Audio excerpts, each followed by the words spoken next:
அதனால்தான் பப்போஸ்தலனாகிய பவுல் சொன்னாரு, சிலுவையை பற்றின உபதேசம் கெட்டு போறவர்களுக்கு பைத்தியமாய் தெரியும்.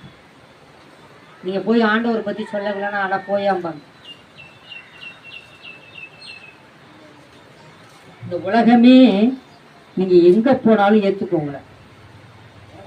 சினிமா தியேட்டருக்கு போனா ஏத்துக்கும், எங்கேயாவது ஊர் சுத்தினா ஏத்துக்கும், எதை பண்ணினாலும் ஏத்துக்கும். ஆனா எங்க வந்தா மட்டும்தான் ஏத்துக்காது, சபைக்கு வந்தா மட்டும் ஏத்துக்காது. அல்லேலூயா. அப்ப இந்த காரியமெல்லாம் நமக்குள்ள இருக்கு. இதெல்லாம் எண்ணி பார்க்கணும். ஏன் உலகம் எதுக்குன்னா, தேவன் உங்களை நினைக்கிறார், உங்களை ஆதரிக்கிறார், தேவன் உங்களை விரும்புகிறார், உங்களை தான் நேசிக்கிறார், உங்களை தான் ஆசீர்வதிக்க போறார். அல்லேலூயா. அப்ப கடந்து வந்த அந்த சிலுவையை குறித்து நினைக்கணும், அவர் தியாகத்தை நினைக்கணும்.